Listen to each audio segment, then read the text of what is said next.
finally graduated. I finally graduated high school. It's fucking over.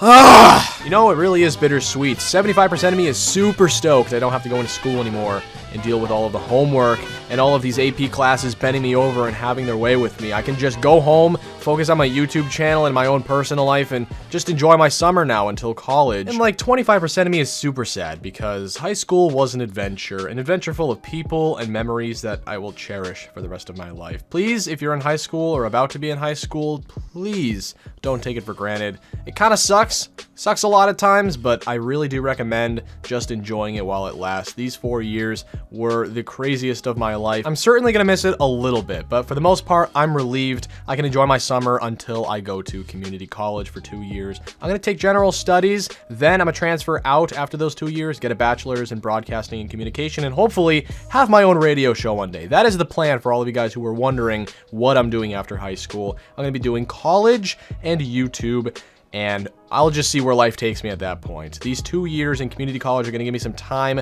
to think about what I want to do with my career in case I change my mind, but right now I have my mind set on having my own radio show one day, or podcast, or whatever it is. I can't predict the future, but hopefully everything goes according to plan. Guys, welcome back to another video. I am going to be uploading more often now because I don't have to worry about graduating and rehearsing for it. I'm finally free. I do have a lot of personal things going on in my life as well, so I'm trying to juggle everything, but welcome to the Nuketown analysis video. In the last episode, I reviewed Transit, and Transit was a far more interesting map to tackle. Nuketown is a bonus map. For an additional $5 at launch, you could experience the all-time classic multiplayer map, Nuketown, with a zombies twist. Instead of rushing around the map with an SMG taking out other soldiers, you can now fight the undead, which was a very cool twist, albeit very unoriginal since Nuketown has been done so many times in so many different games, but it was cool. Nuketown Zombies is interesting. I sat down for a while and thought about it. I played it a couple of times. I slept on it, and I still couldn't figure out what this analysis was going to be. What does Nuketown Zombies bring to the table that no other Zombies map brings to the table? There isn't much. It's a very primitive map, and it's not like it's the first map ever or the second map ever like some of those World at War maps. This map was in Black Ops 2, far into the progression of zombies, so it's not like Treyarch didn't have a concept for it. It was just a basic concept, a small multiplayer map that we had already seen in the past, remastered. That's really it. It didn't have an extravagant storyline. Yes, Marlton can be discovered within the bunker on this map, therefore having ties with the Victor storyline, but beyond that, it bears little to no significance in the grand scheme of things. And other than random perk spawn, there isn't anything in specific about the gameplay that's noteworthy. It's a very basic map. There's no main Easter egg, there's no quest to get a wonder weapon, there's no buildables. Really, all you're working with is the mystery box, the 4 original perks, and Pack-a-Punch. Not even power. It's essentially a World at War map, but devoid of any sentimental or nostalgic charm. And to many players, it just isn't enough. Nuketown Zombies just doesn't pull enough weight. There just isn't enough to it for it to be a good experience, which is understandable. But largely, I think Nuketown Zombies worked. I think what it was going for, it nailed. Nuketown is not one of my favorite Zombies maps. In fact, nowhere near one of my favorite Zombies maps. But I think it worked, despite all of the criticism and despite having little to no significance in the main zombie storyline. First, I think it's important to identify what this map was going for. What was Nuketown's intent? What was its purpose? Clearly not a story, and clearly not an expansive, intricate map. Based on its size and its simplicity, I think it's safe to assume that Nuketown was designed to be a bare-bones survival map. A small, condensed map with a decent amount of training space, but not a ton. You can tell that this map was designed, especially with a group of people, for pure chaos. It's a map that you hop on and don't necessarily expect to get too far. Round 50 is a stretch, and round 100 is damn near impossible. This map is very difficult. You're devoid of any extraordinary wonder weapons. Sure, you got the ray gun and the ray gun Mark II, but you don't have an infinite damage behemoth of a wonder weapon like a thunder gun or something like that. You don't have those Black Ops 3 double Pack-a-Punch variants that serve infinite damage either. You have nothing that serves infinite damage. No wonder gadgets, no buildables, and again, aside from those ray guns, which drop off relatively quickly, you're relying on Pack-a-Punched bullet guns, which can only take you so far. All of these factors combined make this map certainly one of the more challenging maps ever, and very chaotic with a group of people. You got zombies spawning from every angle of the map. You have people running around around like chickens with their heads cut off, not knowing what to do. Only one person has a semi-reliable wonder weapon. The rest of us have bullet weapons, which are going to shit out in a couple of rounds. We don't know when we're going to get each perk or pack-a-punch. They spawn in randomly on different rounds every single game. We could get Jug on round 5 or round 20, which naturally creates even more panic and more people downing. Basically,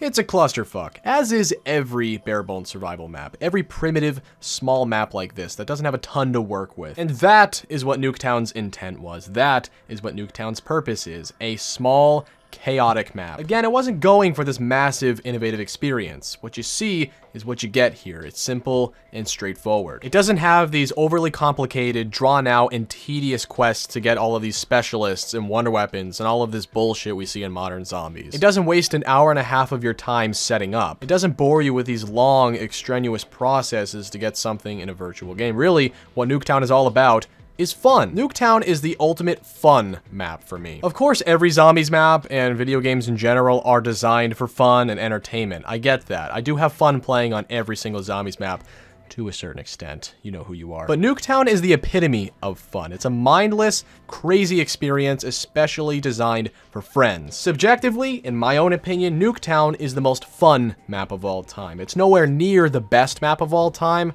It's actually likely one of the worst maps of all time. But again, it wasn't going for the best map of all time. It was going for a crazy, fun map. You spawn in with a couple of quick, easy options. You can either save up for Galvanuckles, you can either buy a wall gun, or save up for the box. And when you spawn in, the first thing in your mind isn't to go turn on power or go through some sort of process. The first thing in your mind is survival. The fun begins immediately. You just go through the rounds, all the while fighting with your friends over territory. Who's going to train behind the greenhouse or the yellow house or in the middle? Who is going to open up the doors to get to Galvanuckles? The rounds are flying by, the zombies are getting faster, spawning in everywhere, and you're still praying for Jug. Random perk spawn is an absolute blessing and is probably one of the main reasons why this map is so fun. It's the anticipation. It's the element of surprise. It's the element of not knowing what you're gonna get or when you're gonna get it. It's sort of like gambling in a way. Admittedly, it can be very irritating not getting essential perks until far into the game. Statistically, you're bound to get fucked at least once or twice by a random perk spawn. But generally, I think it's a fresh breath of air. Rather than just walking up to the same location, getting the same perk and expecting it,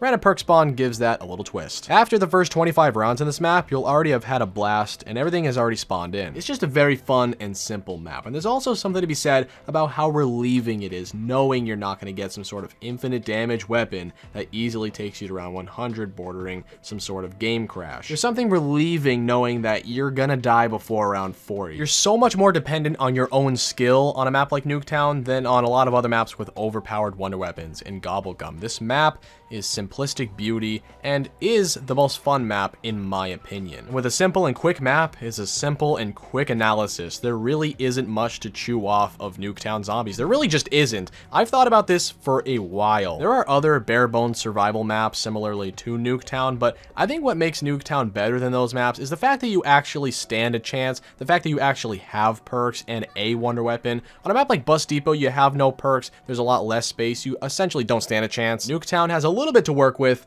but not a ton, which is why the map is so difficult and so chaotic and fun, if we're being entirely honest. I could have said a lot of mean things about Nuketown, and I could have shat on it a little bit because, honestly, it's a poorly designed map for zombies. It was a good multiplayer map, but I decided to be optimistic about Nuketown and try to dig something out of not a lot. But hey, it's a $5 bonus map. The experience you're getting out of it is indicative of that. Let me know what you think of Nuketown zombies down below in the comment section. Do you think a remaster of this is a good idea? Because Treyarch has flirted around with the idea of doing it. I don't know if they would actually want to, but let me know what you think, and also leave a like on the video if you enjoyed. Make sure to subscribe so you don't miss the next one, and I hope you have a phenomenal day.